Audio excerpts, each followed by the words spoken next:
Behind every legendary American car maker lies a graveyard of forgotten machines. Cars that were built, sometimes even test-driven, but ultimately banned, canceled, or silenced before they could ever reach the showroom.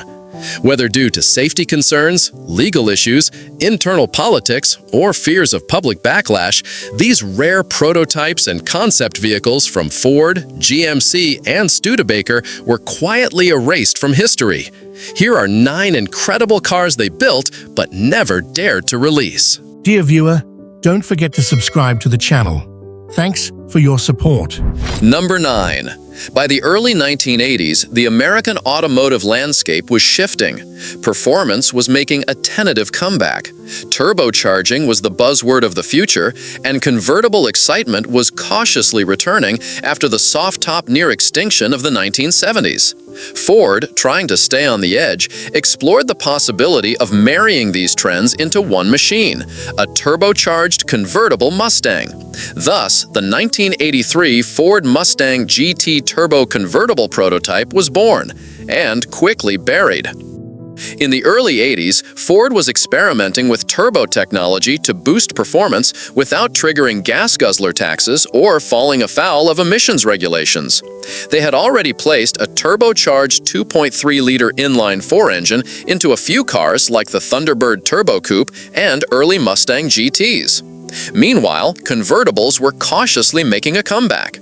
Lee Iacocca's Chrysler LeBaron convertible of 1982 had reopened the market for soft tops, prompting Ford to offer a production Mustang convertible that same year after nearly a decade-long absence. The logical leap? Combine the turbocharged engine with the newfound convertible platform for a lightweight, sporty, high-efficiency performance cruiser. The prototype GT Turbo Convertible used the turbocharged 2.3-liter four-cylinder found in the Mustang GT Turbo Coupe. This engine was cutting-edge on paper, but known to suffer from several reliability problems, especially under high heat or stress. With only modest power, around 145 horsepower, and not much torque, it relied heavily on boost, which in turn meant heat buildup became a serious issue. The convertible chassis, while stylish, lacked the rigidity of the coupe. Without a roof to brace it, structural flex increased, causing unpredictable handling characteristics when combined with the twitchy turbo engine. The car had difficulty maintaining composure under spirited driving, particularly during testing on bumpy roads or at highway speeds. Ford engineers attempted to refine the prototype by tweaking suspension geometry and reinforcing the frame, but the weight penalties offset the car's performance gains and still didn't fully solve the issues. Overheating. The small turbo engine strained under warm conditions, especially when stuffed in the less aerodynamic convertible body. Ford couldn't reliably keep engine temps in check. Emissions compliance. The turbo system made emissions tuning far more difficult. Ford couldn't meet California's tightening regulations without detuning the engine, which made the performance irrelevant. Crash test failures. The structural deficiencies showed up glaringly in crash tests. Without a fixed roof and without modern reinforcements like today's convertibles have, the car folded too easily in side impacts and rollovers. The government standards of the era were just beginning to tighten, and the Mustang GT Turbo Convertible didn't make the cut. Ford was already losing money on niche performance variants that didn't sell well. Developing this version for full production would have required extensive redesign of both the turbo system and the convertible chassis, a huge cost for what would likely be a limited market car. By 1984, Ford dropped the idea altogether. Instead, they put more resources into the upcoming SVO Mustang and later the V8-powered GT convertibles, which proved more durable and marketable. Had it worked, the 1983 Mustang GT Turbo Convertible might have been one of the first affordable American turbocharged soft tops, predating cars like the Dodge Shadow Turbo Convertible or even the Mitsubishi Eclipse Spider Turbo by years. But its failure showed just how far technology still had to go before turbos and convertibles could comfortably live together in the same body. Today, only a few photographs and whispered mentions in engineering memos survive. No confirmed test mules are known to exist in the public domain. The 1983 Ford Mustang GT Turbo Convertible prototype was an ambitious idea born from two emerging trends, but burdened by the limitations of its time. It represents that awkward transitional moment in automotive history when engineers dreamed boldly but couldn't yet deliver. Turbocharging would soon evolve into something more reliable, and convertibles would become safer and stiffer. But in 1983, Ford just couldn't make the math work. The GT Turbo Convertible remains a fascinating what-if in Mustang lore, a ghost from an era of cautious innovation. Number 8. In the mid-1970s, South Africa's auto industry had unique freedoms compared to the rest of the world. While US and European manufacturers were scaling back on engine sizes and tightening emissions, South African regulations were looser, and buyer demand for powerful sedans remained strong. Ford South Africa seized this opportunity with a bold and controversial move, shoehorning a 3.0-liter Essex V6 engine into the body of the humble Cortina Mark III. The result? The 1974 Ford Cortina 3.0 V6, a car that had plenty of grunt but not nearly enough grace or safety to match. The powertrain: Essex muscle in a mid-size suit. The heart of this beast was the 3.0-liter Ford Essex V6, an engine originally designed in the UK and used in larger vehicles like the Ford Granada and Capri. It delivered around 138 horsepower and 192 pound-foot of torque, modest by muscle car standards, but a monster when dropped into the Cortina, a vehicle never meant to handle that kind of thrust. The rear-wheel drive layout combined with the big V6 made the Cortina 3.0 surprisingly quick for a mid-size sedan of the era. It could reach 60 miles per hour in under 9 seconds, making it one of the fastest family cars in the South African market. But with that power came serious consequences. The chassis and safety issues, a disaster waiting to happen. The Cortina's original suspension, brakes, and chassis were designed to accommodate 1.6 and 2.0-liter engines. Dropping in a much heavier and more powerful V6 completely disrupted the car's balance. Weight distribution became front-heavy, leading to excessive understeer and poor high-speed stability. Worse yet, the brakes were barely upgraded to match the new power. The result was a car that accelerated like a sports sedan but stopped like an overloaded delivery van. At high speeds, especially on rough or uneven roads, the Cortina 3.0 had a tendency to behave unpredictably. Oversteer could kick in with little warning, and the rear suspension struggled to cope with aggressive cornering. Safety tests, where they were conducted, revealed a structure prone to deformation in frontal crashes, with minimal protection for passengers. Market appeal and cult status. Despite its flaws, the Cortina 3.0 V6 was a hit among South African car enthusiasts. It gave working and middle-class buyers access to performance levels that rivaled luxury sedans and muscle cars from overseas, but at a fraction of the price. Police forces and taxi drivers also appreciated its power and durability. Even so, it was banned from import or road registration in many other countries, including the United States and most of Europe, due to crash safety concerns, excessive emissions for its class, braking and handling deficiencies. Elsewhere, manufacturers were subject to far stricter testing and homologation standards, which the Cortina V6 simply couldn't pass. Legacy: a hot rod sedan with a dangerous reputation. Today, the 1974 Ford Cortina 3.0 V6 is a collector's oddity and cult classic in South Africa. It's remembered for its brutish performance and no-nonsense engineering, but also as a cautionary tale of what happens when you chase horsepower without matching safety or engineering discipline. Its legacy mirrors other automotive wildcards: fast, fun, and ultimately unsustainable. The 1974 Ford Cortina 3.0 V6 was a bold attempt to blend muscle car thrills with family sedan practicality, but the result was closer to a Frankenstein machine. It was too fast for its own good, dangerously unstable in emergencies, and completely out of step with evolving global standards. In the end, it remained a South African exclusive, not because the world didn't want speed, but because the world demanded safety too. Number 7. By 1977, American automakers were scrambling for a new identity. The muscle car era was dead, choked out by fuel economy standards, emissions regulations, and skyrocketing insurance rates. Ford, like its rivals, was pivoting toward personal luxury and turbocharged efficiency. Amid this shifting landscape, the company quietly tested the waters with an experimental project, the Ford Granada ESS Turbo prototype.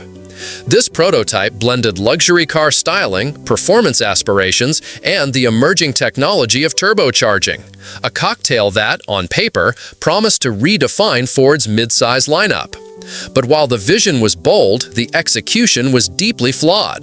The car never made it past the prototype phase, strangled by a mix of technical issues and federal red tape. To understand the SS Turbo, you have to start with the base car, the Ford Granada.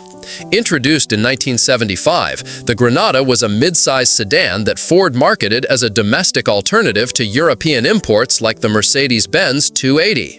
It was offered with a variety of engines, inline sixes and small V8s, and optional luxury trimmings, especially in the SS, European Sports Sedan package, which aimed to blend American comfort with vaguely European driving dynamics.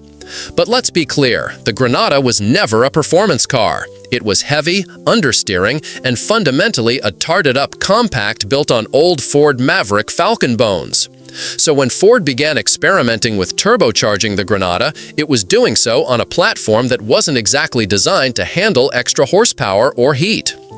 Ford's internal engineering team took the SS trim, already outfitted with luxury seats, a more refined suspension, and European-styled wheels, and added a turbocharged four-cylinder engine to test market viability for a fuel-efficient luxury sports sedan. The power plant was a turbocharged version of Ford's Lima 2.3-liter inline-four, a platform that would eventually power the Mustang SVO and Thunderbird Turbo Coupe. On paper, this seemed promising. Turbocharging was becoming more common, especially in Europe and Japan, where smaller engines had to meet performance expectations amid stricter regulations. The idea was to give the Granada the guts of a performance machine without the V8's thirst for fuel. Unfortunately, the prototype's ambition far exceeded its engineering maturity. What went wrong? The SS Turbo's powertrain quickly ran afoul of new emission standards, especially in California.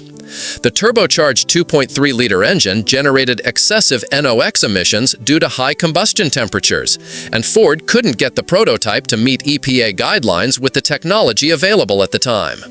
Retrofitting the engine with the necessary emissions equipment would have required extensive re-engineering, something Ford wasn't willing to fund for such a niche vehicle.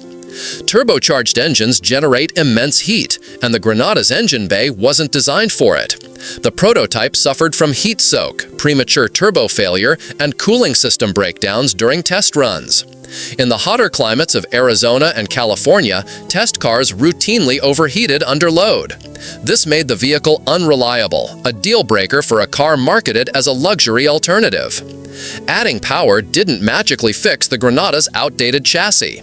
Test drivers reported excessive torque steer, inadequate braking performance, and body roll that undermined the car's performance pretensions. The Granada suspension, originally tuned for comfort, couldn't cope with the added power and weight distribution issues caused by the turbo setup. By 1977, federal crash and emissions regulations were tightening further. Although the Granada platform met existing standards, any new variant, especially one with a powertrain not already certified, faced a regulatory gauntlet. The cost of certifying the turbo engine, retooling for production, and upgrading safety systems for convertible or sportier trims made the project financially untenable. Though the SS Turbo never reached production, it foreshadowed Ford's eventual embrace of turbocharging in the 1980s. The Lima turbo engine would later be refined and used in the 1983 through 1986 Ford Mustang SVO, a true performance car; the Ford Thunderbird Turbo Coupe, which blended personal luxury with turbo power; the Mercury XR4T, Ford's European-inspired performance hatchback; In hindsight, the Granada SS Turbo was simply too far ahead of its time, at least in concept, if not in execution. The 1977 Ford Granada SS Turbo prototype remains a footnote in Ford history, a stillborn experiment that failed due to a collision of bad timing, technical shortcomings, and government regulation. It never reached showrooms and never found its audience, but its DNA, oddly enough, would live on in future Turbo Fords. Number 6. In the twilight of Studebaker's history, the company unleashed a machine so ahead of its time and so misunderstood, it became a symbol of both daring innovation and tragic collapse.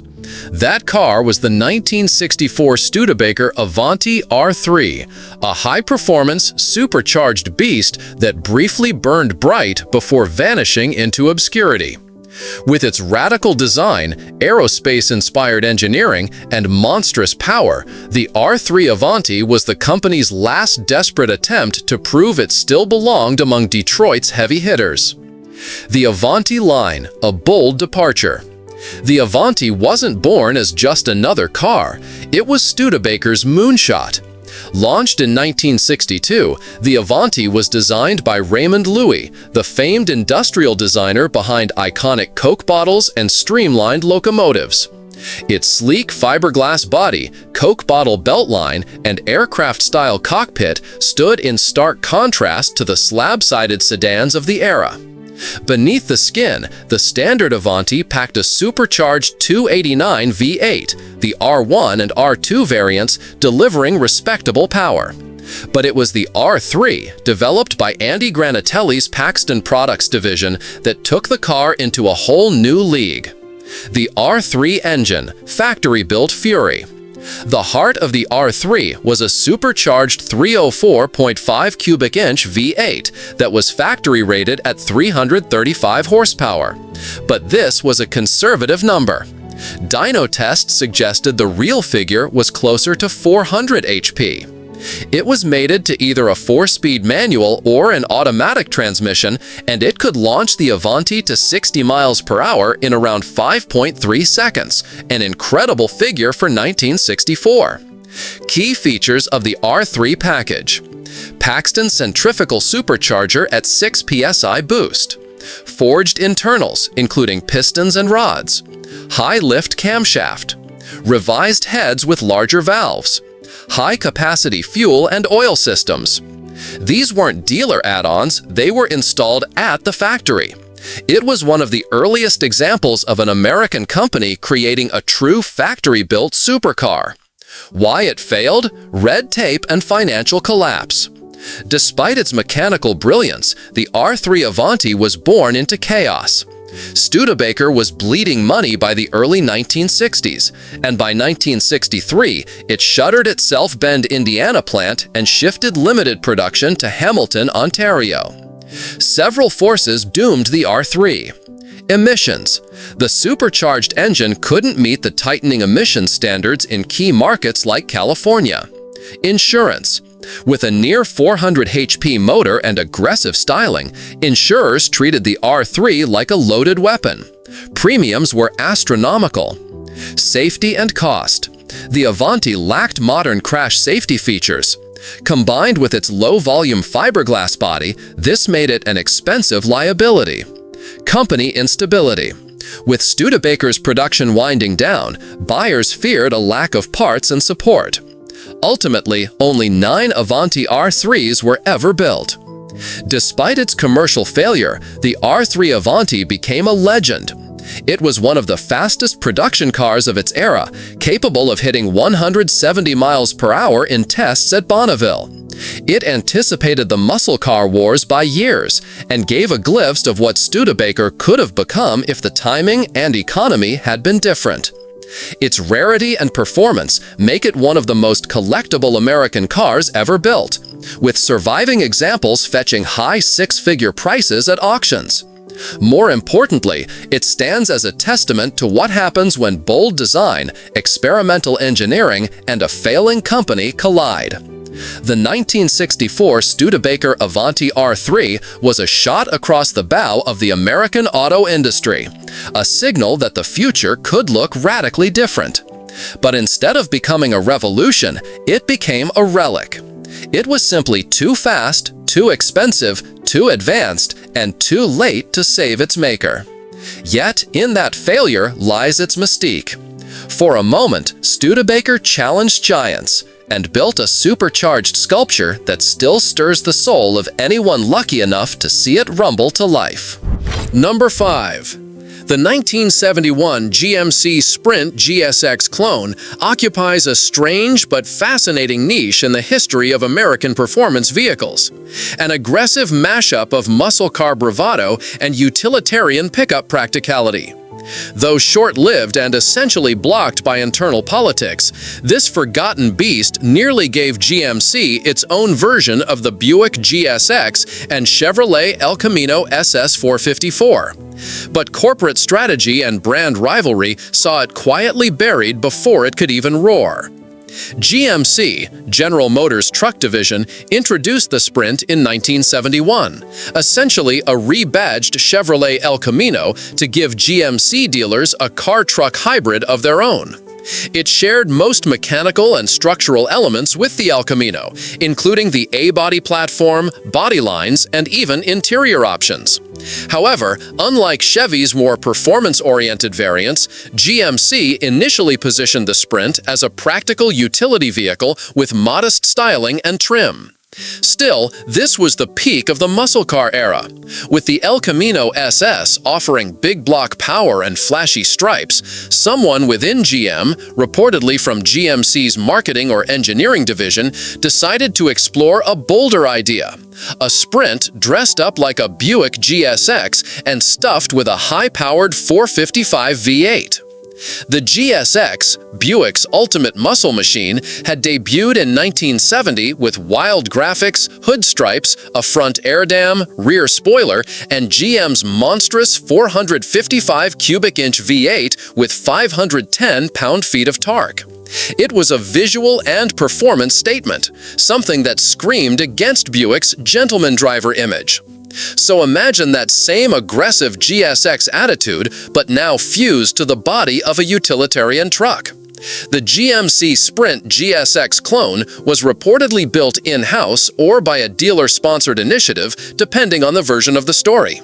It featured GSX-style stripes and hood graphics, bright yellow or white paint with black accents, the Buick-sourced 455 Stage 1 V8, rally wheels and possibly a 4-speed manual, uprated suspension and dual exhaust.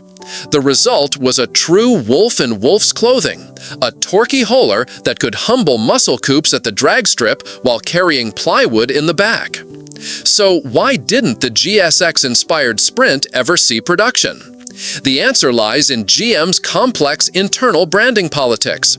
Each division fiercely guarded its identity and market space. Buick did not want the GSX's aura diluted by a truck. Chevrolet didn't want the El Camino SS to be overshadowed by a GMC version with better styling and more power. GMC was seen as a work truck brand, not a performance marquee. Essentially, the clone stepped on too many toes at once. The 455 Buick engine wasn't even offered in production GMC vehicles, and the GSX paint and stripes were trademark visual cues tied to Buick's identity. There was little support within GM for a crossover like this, and corporate discouraged internal cannibalism. As a result, the Sprint GSX project was quietly shut down. Only 1 or 2 prototypes were allegedly built, and no production variant ever reached dealerships. Today, the 1971 GMC Sprint GSX clone stands as a curious relic, not officially recognized, but well remembered among hardcore GM enthusiasts. It represents a bold experiment at a time when performance was peaking and badge divisions within GM were fiercely protective. This vehicle could have carved out a unique identity for GMC in the muscle scene, much like Dodge did with its Little Red Express truck in the late 70s. But the conservative, compartmentalized culture of GM at the time killed that potential. Conclusion: the Sprint GSX, muscle that wasn't allowed. In the end, the 1971 GMC Sprint GSX clone wasn't banned by government regulators or struck down by insurance agencies. It was stopped by GM itself. Too powerful for internal harmony, too flashy for GMC's image, and too threatening to other brands, this muscle truck hybrid was a victim of corporate turf wars.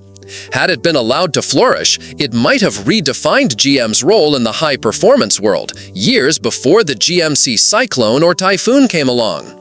Instead, it remains a whispered legend, a forbidden sprint that never got to race. Number 4. In the early 1980s, the off-road truck scene was still developing. Ford had its Bronco, Dodge was experimenting with power wagon revivals, and Jeep had niche dominance. Chevrolet was already cooking up the S10 ZR2 behind the scenes, but GMC, often considered Chevy's twin brand, wanted something bolder. The idea was to take the full-size GMC Sierra 1500 and turn it into an aggressive, factory-built off-road rig that could go toe-to-toe with lifted customs and aftermarket builds. The concept was dubbed the Sierra ZR, a name meant to evoke high performance, all-terrain credibility, and a step above standard 4x4 trims.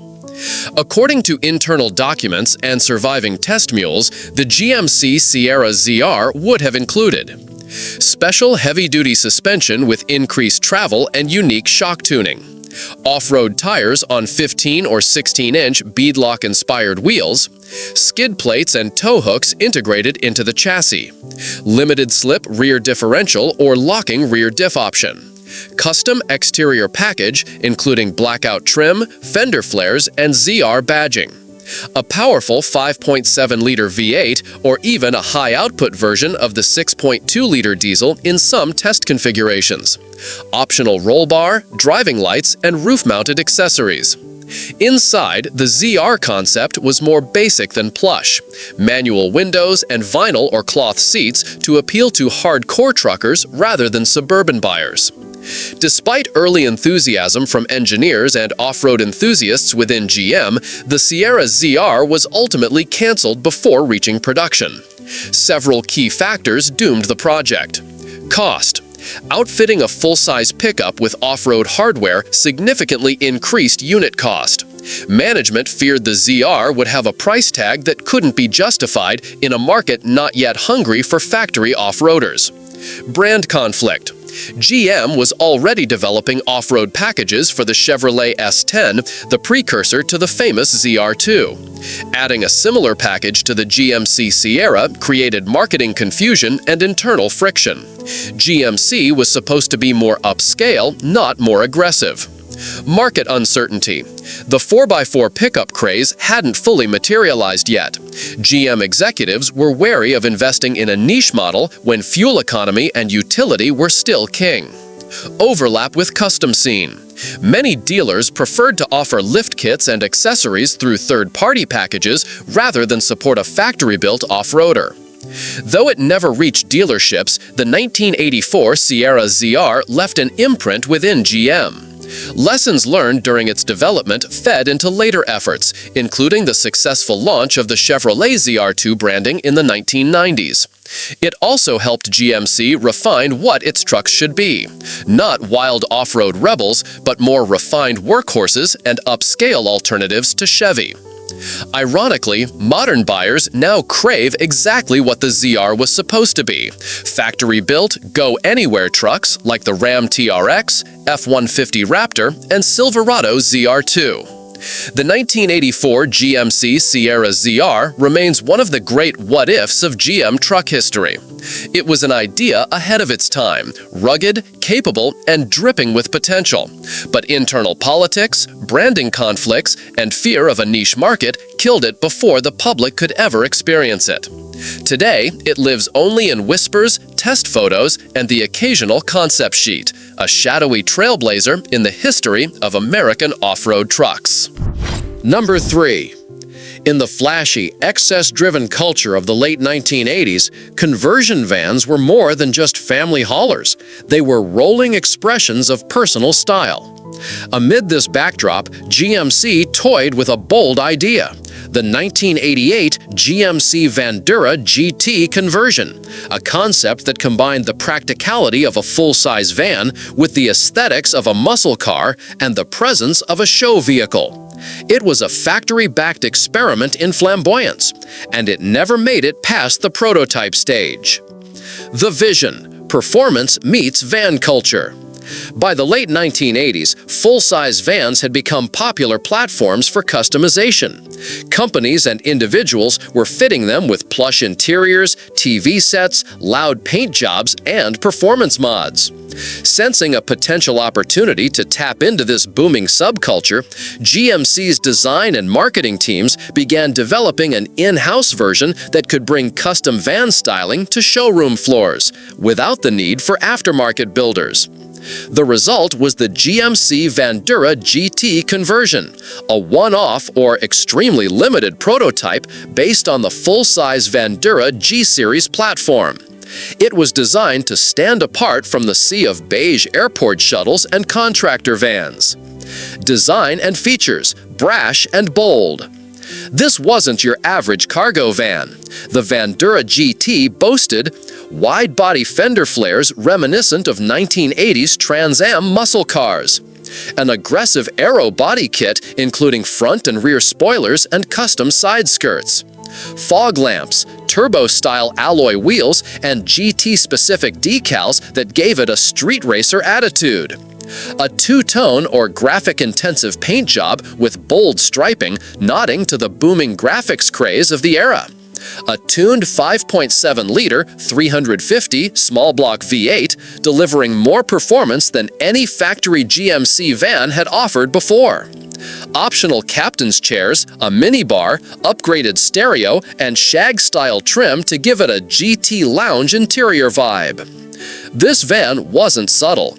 It was GMC's idea of a showroom-ready, factory-muscled van for people who wanted performance, comfort, and style, all in a massive rectangular shell. Why it never reached production? Despite the show-stopping looks and intriguing performance features, the GMC Vandura GT conversion never made it to dealer lots. A number of factors killed it before launch. Niche audience. While custom vans were popular, the GT version was aimed at a very narrow segment: people who wanted muscle car swagger in a van format and were willing to pay for it. Market research showed the overlap between van buyers and performance enthusiasts was smaller than hoped. Cost and complexity. The wide-body kits, custom panels, paint, interior upgrades, and performance tuning were expensive to produce. GM executives feared that a high sticker price would turn off budget-conscious van buyers. Brand strategy conflict. Internally, there was concern about brand identity. GMC was supposed to be the professional-grade utility brand. A loud, wide-body luxury custom GT van felt more like something from Pontiac or even Chevrolet. GM leadership wanted to avoid blurring the lines between its many brands, especially with Chevrolet already dominating custom van territory. Emissions and safety compliance. The aero modifications and engine tuning would have required additional testing and certification. Given the low expected production volume, the regulatory cost per unit was simply too high.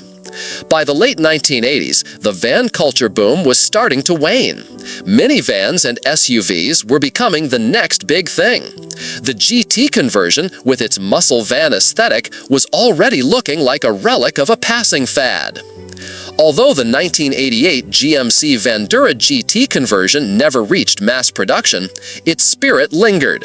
Custom vans remained a popular niche, especially among enthusiasts who modified their own G-Series vans. The wide-body look and performance van idea later found echoes in tuner minivans and van life culture, albeit in a very different form. Additionally, the Vandura platform itself gained pop culture immortality thanks to the 8-Team van, which, while not a GT conversion, shared the same aggressive attitude that GMC briefly considered bringing to the mainstream. The 1988 GMC Vandura GT conversion was one of those rare factory efforts that felt more like something from a semi-show floor than a dealership.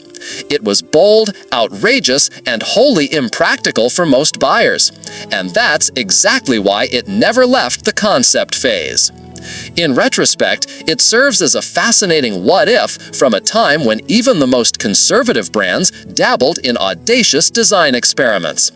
The Vandura GT may have been too niche for its time, but in today's era of nostalgia-driven builds and resto-mod vans, it might have finally found an audience, had it been given the chance. Number 2. In the late 1960s, General Motors was not shy about sharing platforms across its brands. But in the case of the 1969 GMC Diablo, GM may have flown a little too close to the sun, or at least to Chevrolet's sacred muscle car turf. At its core, the GMC Diablo was a bold experiment, a rebadged Chevrolet El Camino SS396, but with a GMC twist. It shared the A-body chassis and offered the same muscular 396 cubic inch big block V8, pushing upwards of 350 horsepower. The Diablo's concept was simple: blend truck utility with serious muscle, but give it an edgier identity under the GMC nameplate. Where the El Camino played it cool with SS stripes and chrome, the Diablo leaned hard into theatrics. It was rumored to wear aggressive factory flame decals, bold color choices, and unique badging, all designed to appeal to young buyers who wanted a pickup with personality. Inside, it was almost identical to its Chevy sibling, with bucket seats, rally gauges, and options aimed at performance enthusiasts. But behind the scenes, GM's divisions were not thrilled. Chevrolet dealers were already pushing the El Camino SS as a halo product, and the idea of a GMC version stepping on its toes wasn't welcome. Internally, GM was fiercely protective of brand identities. Buick, Oldsmobile, and Chevrolet had defined personalities. GMC, traditionally viewed as the utilitarian truck brand, wasn't supposed to be selling muscle cars or muscle pickups.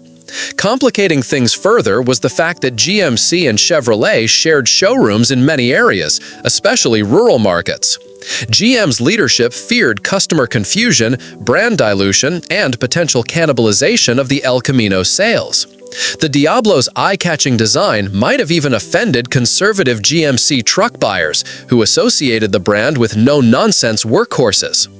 Only a small number of pilot builds and promotional units were reportedly made.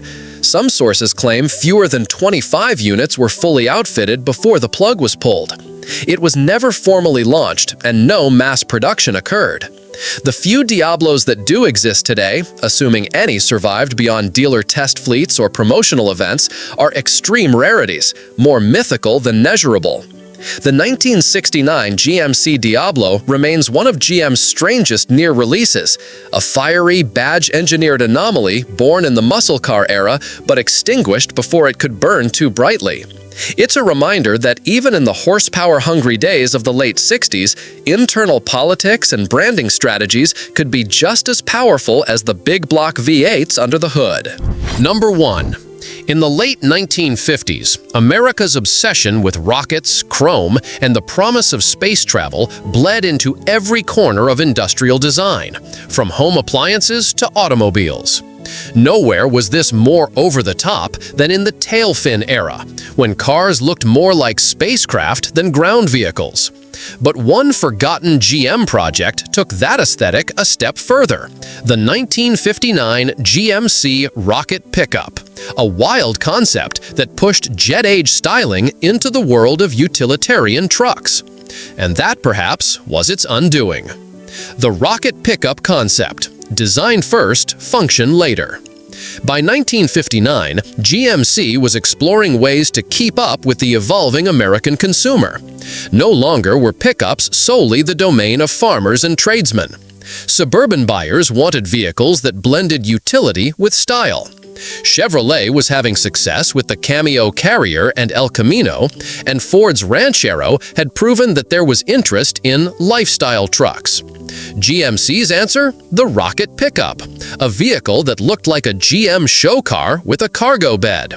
Inspired by Detroit's Motorama concepts, it featured sweeping rear fins reminiscent of a 1959 Cadillac, exaggerated for dramatic flair. Dual hood scoops, more form than function, giving it an aggressive face. Chrome-laden trim, including polished jet pod taillight housings and space-age badging. A bubble-style windshield and stylized grille that leaned heavily into jet-inspired fantasy. This wasn't a truck designed for dirt roads or job sites. It was a mobile advertisement for American optimism, bursting with atomic-age flamboyance. Mechanics. The power was there, supposedly. Although details are scarce due to its concept status, internal reports and recollections suggest the Rocket Pickup may have been designed to house a V8 engine, possibly the 336 cubic inch Pontiac-based V8 used in other GM models of the era. It may also feature automatic transmission, power steering, and even air suspension, all luxuries for a truck in 1959. But make no mistake, this vehicle was about form over function. It was meant to turn heads at shows and in dealer lobbies, not to haul hay bales or gravel. Why it was never produced? The Rocket Pickup was unveiled in limited circles, likely at regional auto shows or internal GM showcases, but it never moved beyond the prototype stage. There were several reasons. Too flashy for the GM brand. GMC had built its reputation on rugged, no-nonsense trucks. Even with rising suburban sales, dealers were wary of something this theatrical. A jet-age showpiece was a hard sell for conservative commercial buyers. In-house competition. Chevrolet's Cameo and El Camino already cornered the stylish truck market within GM. Releasing a GMC counterpart might have led to redundancy and confusion, and GM was careful about brand overlap. Economic and cultural shift. By the early 1960s, the over-the-top styling of the late 50s was falling out of favor. The space-age glitz was quickly being replaced by sleeker, cleaner lines and more restrained design. The Rocket Pickup was a relic of a fleeting moment in design history. No known Rocket Pickups survive today, if any complete units were even built at all. Most sources agree it never reached production and may have only existed as a full-scale mock-up or display shell. Still, it captures a fascinating what-if moment in American automotive history. Had the Rocket Pickup gone to production, it might have reshaped the identity of GMC in the public eye, not as the dependable, serious truck brand, but as a style-forward competitor to Chevrolet. Instead, it remains a footnote, an audacious blend of fantasy and function that soared too high for the reality of the truck market.